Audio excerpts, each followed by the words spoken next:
In this lesson, we're going to go over exponential applications, which are basically word problems that involve exponentials. And the ones we're going to focus on are exponential growth and decay and compound interest.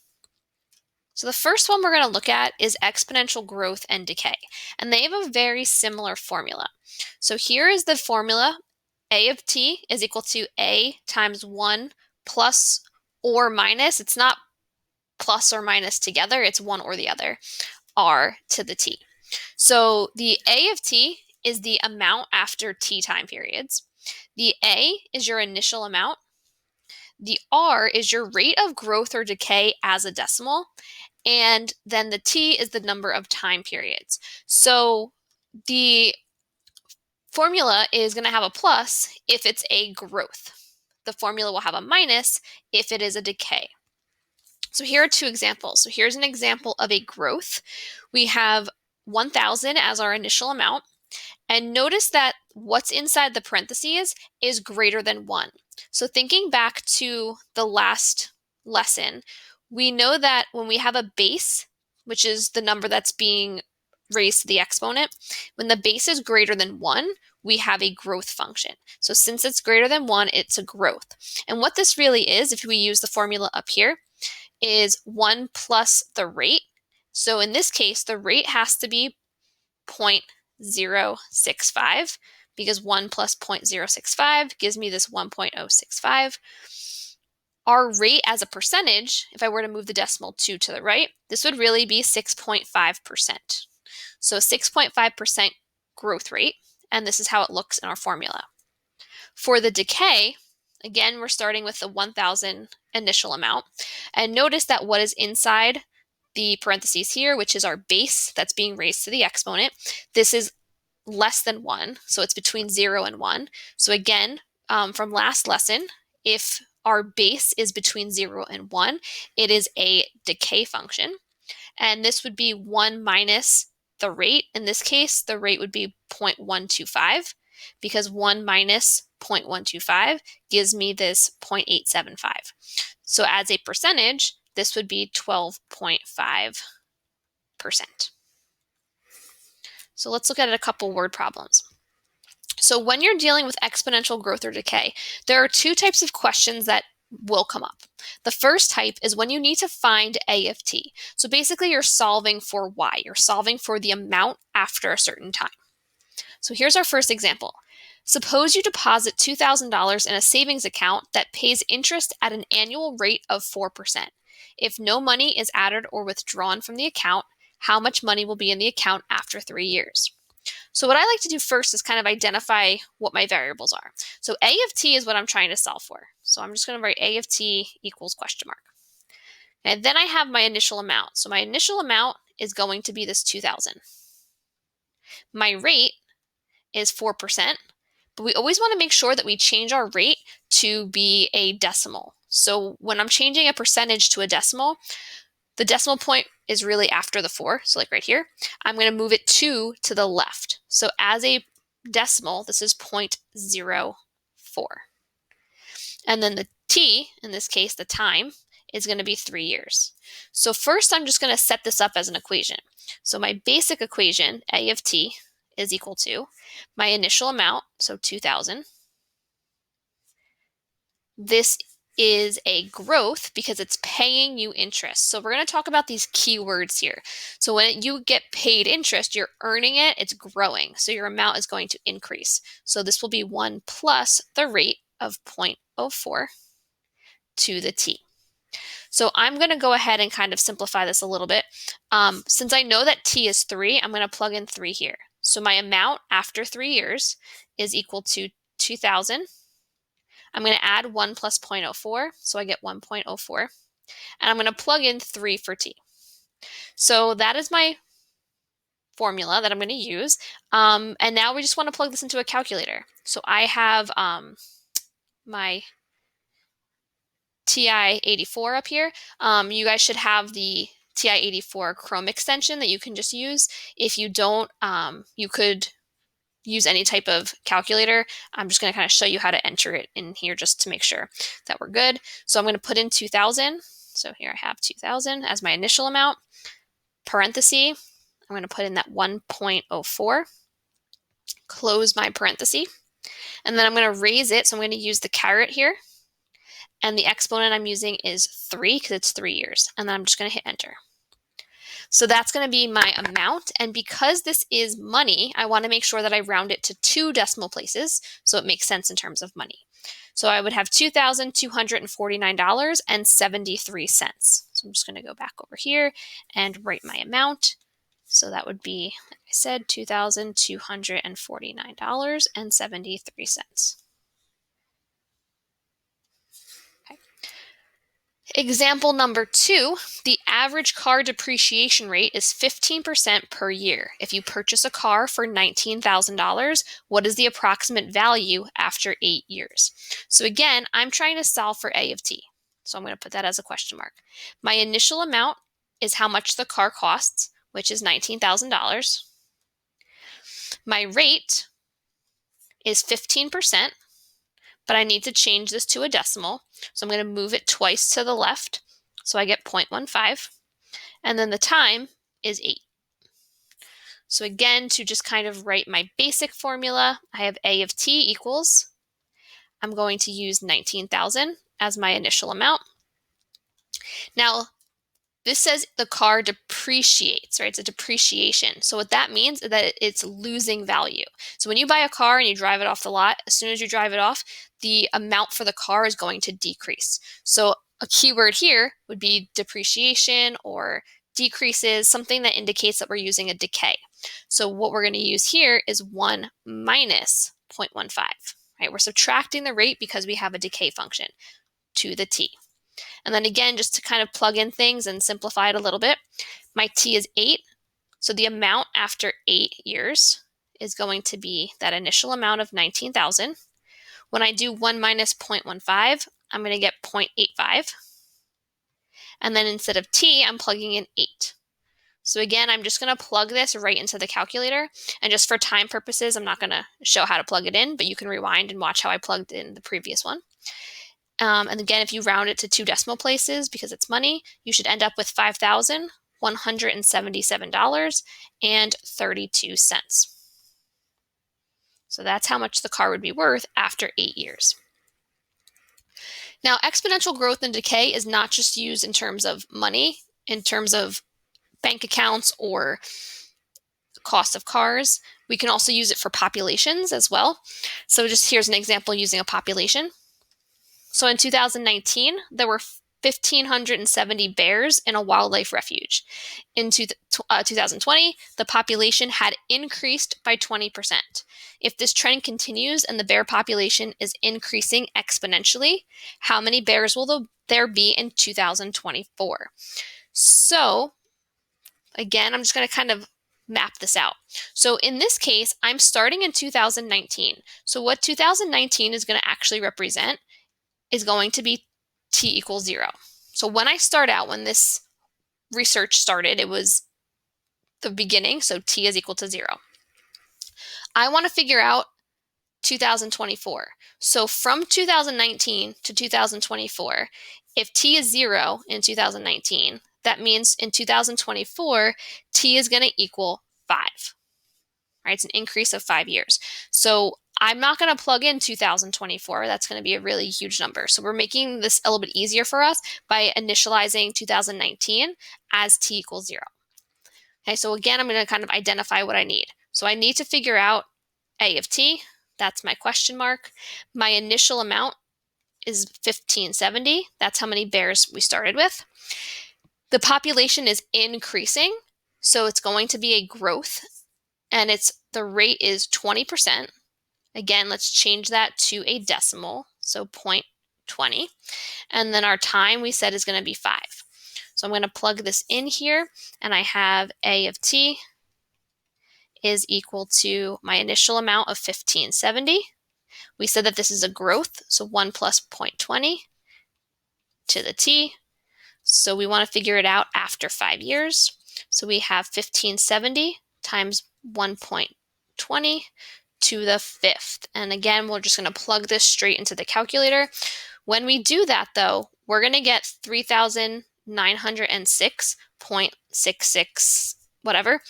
Because this is a living thing, it's a bear. Anytime we use bears or any animals or humans, we always want to make sure that we round our answer up because we can't have a fraction of a person or a fraction of a bear. So we're actually going to round this up to the next whole number, so 3,907 bears. Okay, so we're always going to round up, even if the rounding rules don't apply usually to round up. Like if this was 0.2, we still want to round it up. The other type of question we might come across when we see exponential growth and decay questions are when we need to find t. So in the previous examples, we found a of t, the amount after a certain time. Sometimes we'll have to find the t value. So here's a question that we'll look at. So suppose you invest $500 in a savings account that pays 3.5% interest. When will the account contain at least $650? So same kind of idea, right? We have a of t, but in this case, we know a of t. We know that that's 650. We have our initial amount, which is 500. We have our rate, which is 3.5%.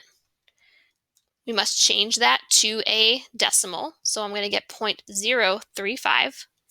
And then our time, that's actually what we don't know.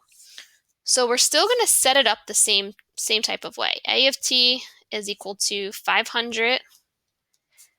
And then it is paying. So again, that's going to be a growth. So 1 plus 0.035 to the t. But the difference here is we don't know what t is. We do know what the amount is. So we know the amount is 650. So what we need to do here, I'm just going to put a little note here, is we need to put this in the graph and look at the table. So I'm going to say graph and look at table. Sorry, that's very messy. Okay, so I'm just going to show you very quickly two ways that we could graph this. Using our TI-84, we don't actually want to look at the graph itself.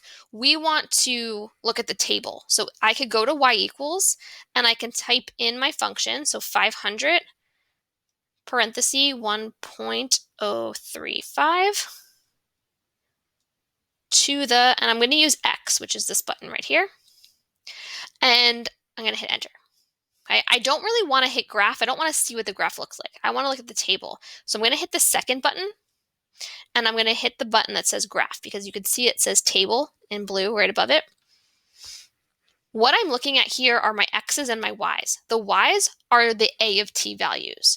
So I want to see in what year will my amount be at least 650. So I can see from here, right, in 7 years, it's 636. And in 8 years, it's 658. So I always want to go with the one that's a little bit more because I need at least 650. So in year 7, it's not quite 650. So I'm going to say about 8 years. And we say about because we don't have a specific answer. It's somewhere between 7 and 8. So we're just going to say about 8 years. If you wanted to use Desmos instead of using this TI-84, if you don't have access to that, you could go to Desmos and in here just type in the function that we're using. And if we click this button here that's edit list, okay, the first thing says convert to table. So I can hit that button and I can convert it to a table. So I can see that it only goes up to 535. It doesn't go to 650. So what I'm going to do here is just click on 2, and I'm just going to hit enter, and it's going to fill in the rest of the table. So enter, enter. So I'm going to see till when it gets to 650. So it's the same table that I looked at on my TI-84, but here I'm just using a different way to find it. So again, we can see 650 is somewhere between 7 and 8. So again, we'll just say about 8 years. So I'll go back over to here, and I'll just say about 8 years.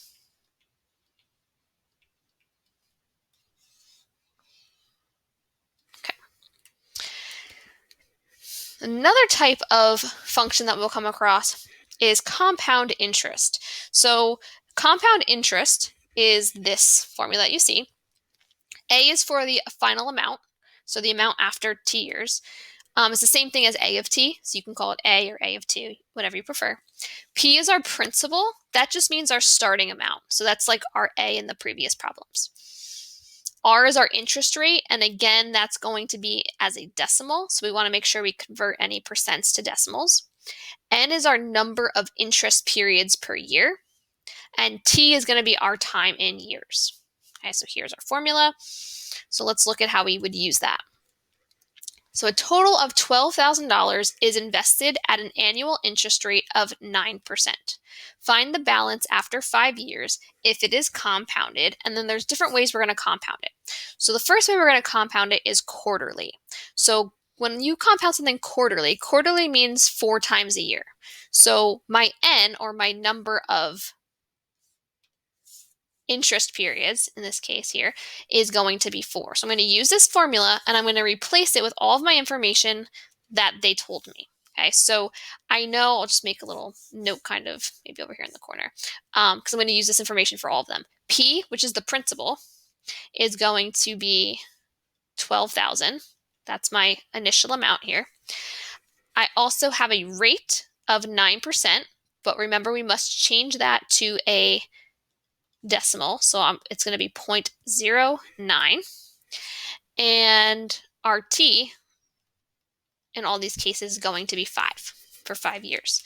So if it's compounded quarterly, the first thing that I'm going to do is write this as A equals my P value, so my principal is 12,000, and then I have 1 plus the rate, so 0.09, over N, and N is how many times we're compounding it. So we're doing it quarterly, which means 4. And then my exponent is N times T. So my N is 4. So I'm going to put 4T as like my generic equation. And then I'm just going to write it out with the T plugged in. So here, over 4, and then it's going to be 4 times 5. So we can write it as to the 20th power, or we can write 4 times 5, whatever floats your boat. So the way we're going to plug this in the calculator, this is kind of important to make sure we remember how to plug things in correctly. So I'm going to go back to my main calculator. So when we go to type this in, we want to make sure that we're using the parentheses correctly. If we don't have the parentheses in the right spot, it's going to calculate it wrong. So I'm going to put in the 12,000, that's my starting amount, which is my principal. I'm going to put a parenthesis, and when I do 1 plus this 0.09 over 4, I want to put a parenthesis around the 0.09 divided by 4. So I'm going to put a parenthesis here, 1 plus parenthesis 0.09 divided by 4, close parenthesis. Now when I close that parenthesis, it matches with this open parenthesis here. So I need another closed parenthesis, and that closes the entire thing. And then I'm raising it to the either 20th power. I'm just going to write 4 times 5. So in case for some reason you make a mistake multiplying 4 times 5 in your head, there we go. So then we hit enter, and this would be our amount. Again, it's money, so we want to make sure that we're rounding it to 2 decimal places. So we would get $18,726.11. Okay, so now we're going to compound it monthly. So again, we're going to have the same setup, 1 plus 0.09, but if it's monthly, we know that that's going to happen 12 times, right? There's 12 months in a year, so we're going to divide by 12, and N is now 12. So we have 12 times 5. So again, plug this in the same way. We're just going to make sure that we use parentheses around the 0.09 divided by 12. So we should get $18,788.17. And for the last one here, we're doing it semi-annually. So that means twice a year. So we're going to have, again, the same principle, same setup, 1 plus 0.09. But now our N is going to be 2. So it's semi-annually, right? Annually would be once. Semi-annually is twice. So I'm raising it to the power of 2 times 5. And again, plug it into the calculator the same way.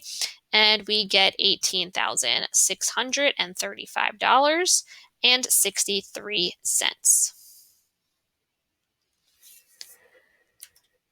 So what happens the more times that it gets compounded?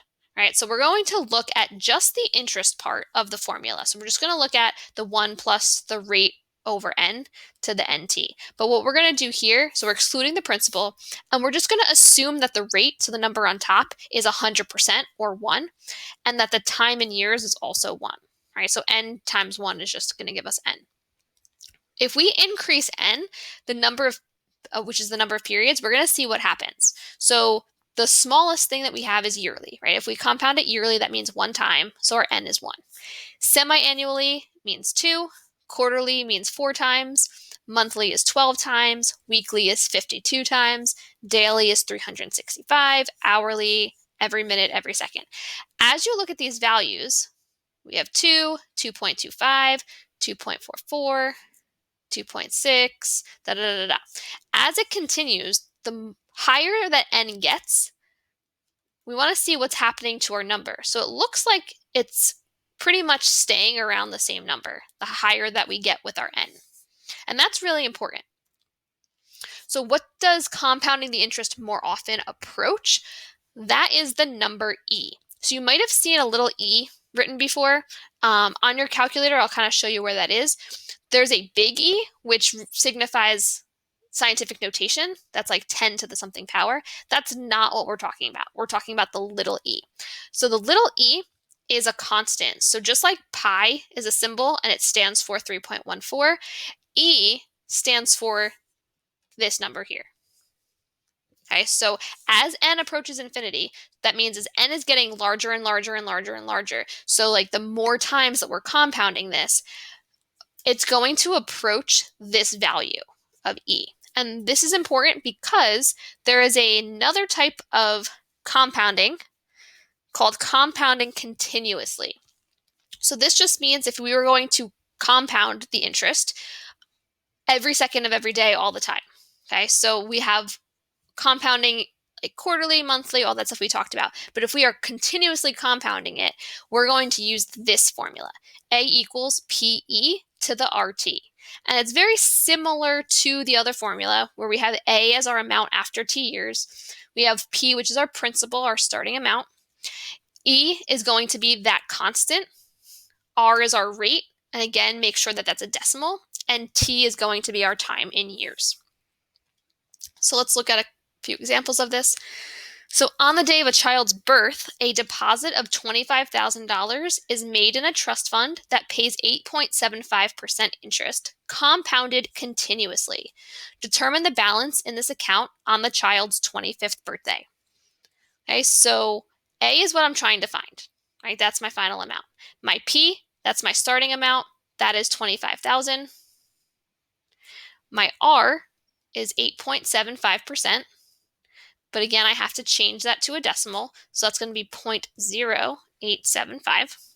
And our time is going to be 25 years. So all we're going to do is plug this into the compound continuously formula because it says compound continuously. That's our keyword. So A equals our P, which is 25,000. E, don't forget the E. That's our little constant that's going to stay there. And then the power is R times T. So we're going to have 0.0875 times our T value, which is 25. So notice that these are both part of the exponent. And I'm going to show you how we plug this in and where the E button is on the calculator. Okay, so I'm just going to clear that for a second.